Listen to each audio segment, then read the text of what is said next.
episode 4 of Nobody Asked You. So, my therapist encouraged me to share this with y'all because she said that maybe it might help someone else. So, here I am, going to share it. It's something that I wrote personally, and I hope you guys enjoy it. You can feel free to share, comment, and like, and save. And here we go. Dear Bully, I want to say thank you. Thank you for underestimating me into thinking that I was a weak target, for entrusting in me your aggression, your lack of empathy, your psychological trauma, your anger, your depression, while you struggled socially and was perhaps even bullied yourself, whether it was at home or in school, or whether you was living a life of uncertainty or may have felt rewarded. You felt the comfortability to unpack it all on me. You felt I was vulnerable enough to handle this treatment. You honestly thought I was weak and scared to stand up for myself. And you are absolutely right. I was scared. I felt like I couldn't handle you at the time. I feared you. You made me sad. I feel like I had no power or voice to succeed in telling you that I wanted you to stop. I wanted to ask you, why me? But I just was too afraid to even ask. I even may have felt like I was deserving because I was scared to stand up to you. But honestly, you are my reason of fuel and success. And so I seriously kept you in my mind, and your presence, your treatment played over and over in my head. You are seriously goated because you helped me. See, I am able to relate to you because I was bullied too. My bullying started earlier than perhaps even yours. I was 3 at the time, and that prepared me to get bullied even more. It helped me to have empathy and self-control. You may laugh, but I was exercising those responses well before even realizing that I had those superpowers. I just didn't know it yet. And at times, I almost became just like you, allowing my bitterness and anger overtake my emotions, making choices that truly ended up hurting me more and scarring me to the point that I couldn't and didn't want to live with myself or in the presence of others. But I knew that that's not what I wanted.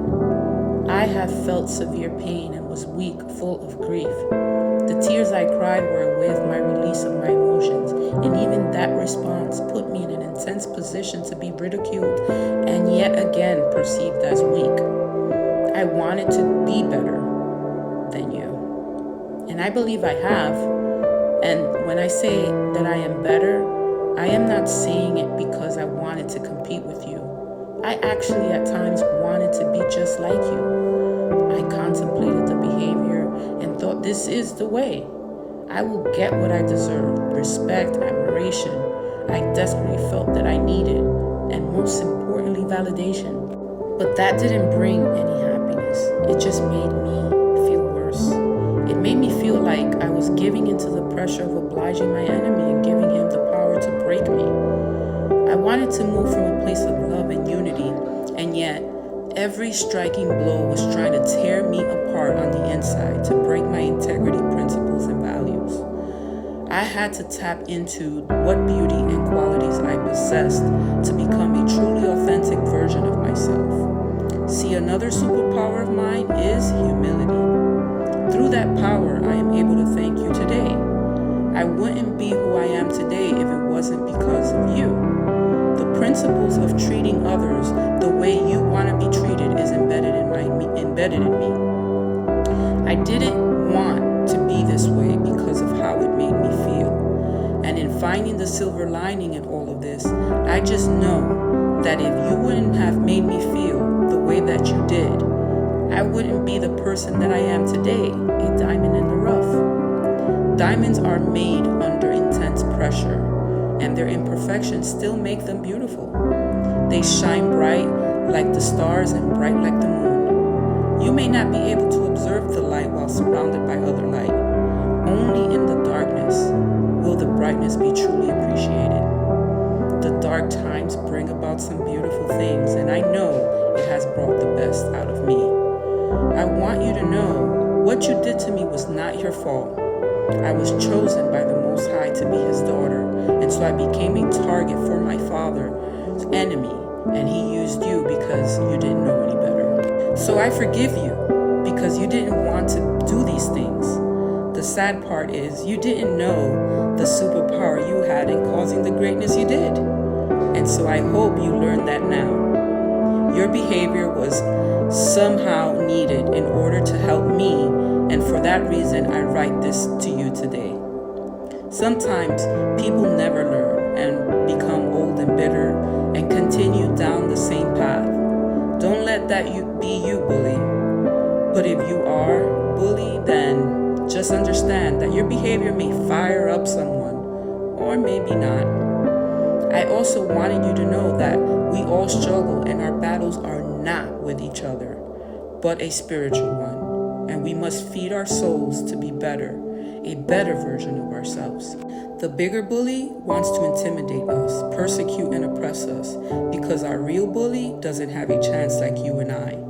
The person who habitually seeks to harm or intimidate us perceives us as vulnerable. He is a ranting, domineering bully who wants to torment us. Main reason being that they lack backing and support that we all have access to. I make the choice to use them because I know I have them, thanks to my Father who gifted them to you and I. He even sent a model for us to follow closely. The model I use as my guide teaches me how to conquer what I find to be difficult to overcome at times. The pain you cause is temporary, but the spirit of love, joy, peace, patience, kindness, goodness, faith is everlasting. My need not to be molded into something that creates a spirit of competition, causing others pain or grief, is not what I want to emulate. I will continue to be made strong with the power of my God to be the change I want to see, and to uplift and guide my younger generation to the best of my ability, and to show up for someone else in the way I needed someone to be there for me. I share my scars as a representation of my strength, and you served me well because I was strong enough to bear what you have thrown my way, because you perceived me from what you saw on the outside. However, my Heavenly Father perceived me from the heart, and through His help, He has refined me so that my brightness shines from within. And as I end this letter, I would like for you to know that you no longer have power over me. With this letter, I am declaring you free from the mental prison that you have played in my head. I go on freely to find the fruitage of the Spirit and allow those qualities to be manifested in me. Sincerely yours.